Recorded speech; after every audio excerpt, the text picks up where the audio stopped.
Okay, congratulations, North Carolina. That was a very hard-fought game by both teams. I thought kids on both teams played unbelievably hard, physical. Bodies were colliding all over the place, but their guys made more plays, and so they won the game. I thought our guys guarded well. I thought we, shorter prep for us, but I thought we did a solid job of defending. If you tell me we held them to 65, I probably certainly would have taken that. But you can't. I mean, you can't go 1 for 18 and win the game from three. They make 8 for 23, which is an okay percentage, and we're minus 21 from three. There's just no way to overcome that. So again, credit to them. I said in the pregame that I think their defense has been improving in the last 3 or 4 games. They certainly were part of the reason we didn't play as well offensively. I do think we had some shots that guys have normally been making this year that you don't make, and that's basketball some days. But again, I thought the competitive nature of the game, the physicality. I'm proud of the way our team battled. I thought that was much better than the second half in Miami, so it's good to get back to that. Coach, Ian shooting 57% from three, second in the ACC, and obviously he's really valuable on the offensive boards on those shots. But when you're struggling like you were today, do you think about trying to manufacture some shots for him? It's harder than it sounds. He doesn't have like a quick release. He's not a shooter. He can make shots if he's open, but he doesn't like run around and shoot. He has to kind of be stationary, and so most of the time he's guarded. And so we certainly would do that, but he's not a guy you can go screen away for and get threes. That's really not his style. That's if he makes a couple, that's good. But we've got plenty of guys that can make shots. They just didn't make them today. I think y'all had 6 assists. Was there Yeah. movement off? Well, a lot of that is, the most of the assists that you get in games comes from 3-point shooting. So like if we make 6 out of 18, which is still a terrible percentage, you got 5 more assists, probably 4 more assists. So I think some of it is, you're trying to move the ball and score inside. I thought Armando did a good job on PJ. I thought he was very physical with PJ. I thought there were times, we were not smart enough in some of our posting and high-low game, and we missed. Even our perimeter guys missed PJ and Ian a couple times. Deeper post catches were available, and we didn't get it. We settled for everything being from the wing, and so that didn't result in a direct post move or whatnot. So we tried a bunch of different things today in our offense. It just was one of those nights we just couldn't make much. Coaches, go ahead. Coach, you had the rally right there at the end of the first half that tied it at 34 Yeah. going into the break, and then coming out in the second half, 2 unbelievable hustle plays Yeah. on consecutive possessions Yep. To keep the ball alive and get scores at the rim. Did you feel like at the time that could have been a springboard Yeah. to a bigger run there for your team? Well, our defense was good, and we continued to stop them, I think, for a majority of the next 3 or 4 possessions, but we never scored to extend the lead and really put a little more game pressure on North Carolina. We kept bailing them out, and I'd have to go back and look. There were a couple shots in that time frame that I didn't like, that I thought we settled. Maybe Chase and PJ both took one. And that's the part of being a really good team and a smart team, is kind of knowing you got them a little on the ropes. Let's make sure we don't bail them out with bad shots. And I do think in that particular 3 or 4 possessions, we took a couple of tougher shots, and we couldn't extend it. And so they came right back, and then actually they got the lead, I think, and we struggled. And they scored a little bit, and then we kind of bounced back, and a huge play was we scored a tie at 45 with 8:30 to go, and they get it out quick. We kind of get mixed up in transition, just be honest with you, not very good. And Paxton Wojcik ends up with the ball and PJ on him because of a little penetration, and that's a big-time shot for a guy that's 2 for 13 from the 3, and he makes that 3 when the game is tied and the building's starting to erupt. So you got to shake his hand, give him credit. That's a big-time shot from that kid to make it 48-45 and kind of settle the building back down. Coach, for a while there, it seemed like PJ turned a corner as far as stepping up his defense without getting in foul trouble. He fouled out at Miami and picked up his fourth today, I think, with 5 or 6 minutes left. Is that something he's still working on? Yeah, I mean, he knows that we need him, and we've talked about it.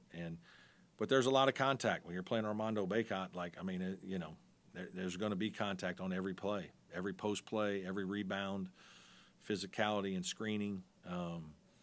There's going to be a situation where, you're going to have one or two just because of the nature of the position. You can't have the silly ones.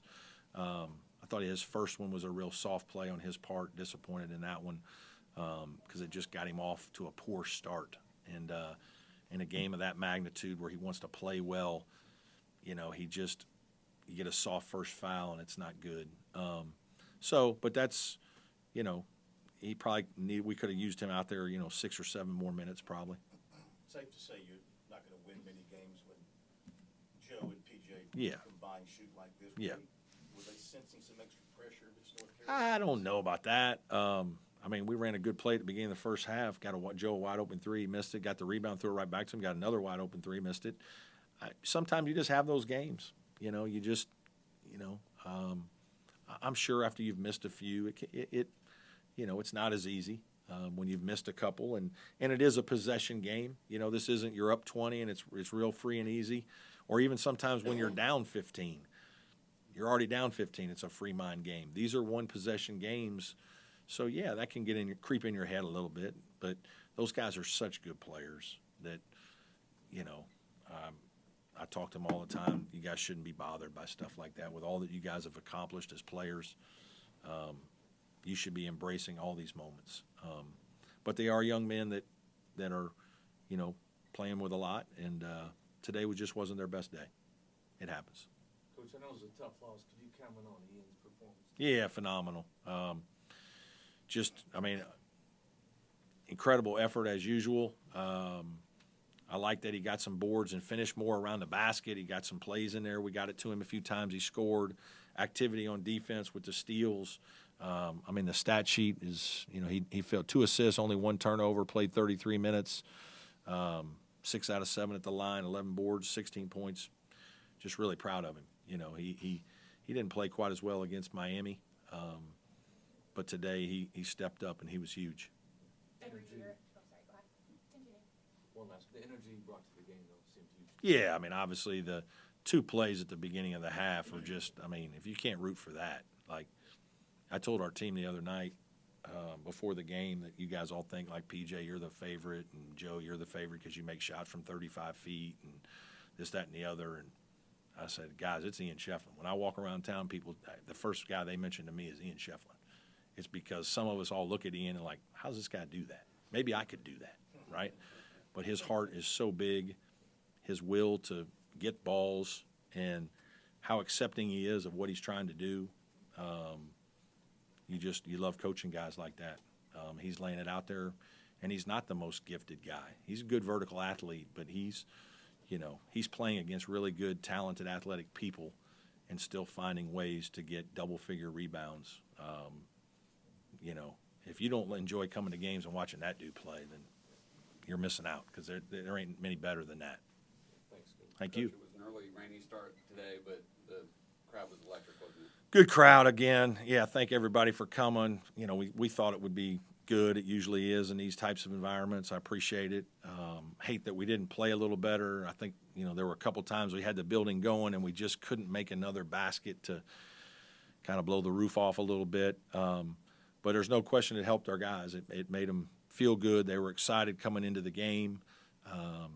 It helped us defensively, and that kind of support is greatly appreciated.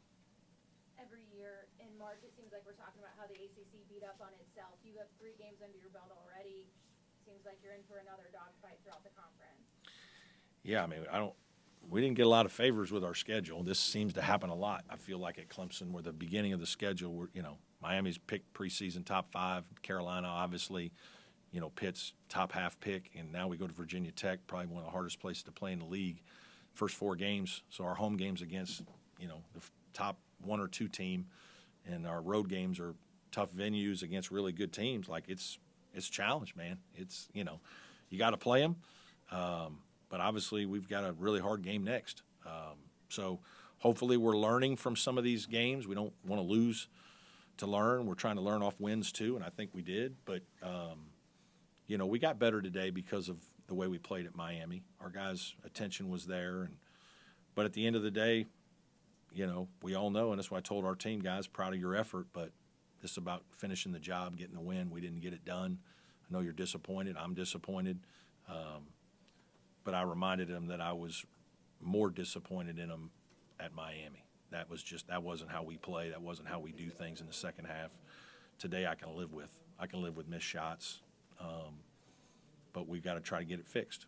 And so I think this will be it's a long season. We still got 2 months, so there's a long way to go.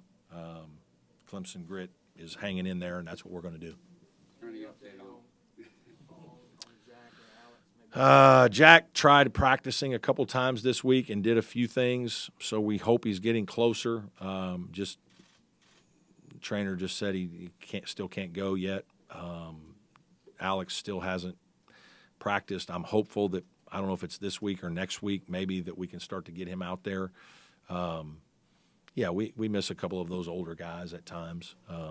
It would be nice to have a little more experience and depth, but, got to go with what we got.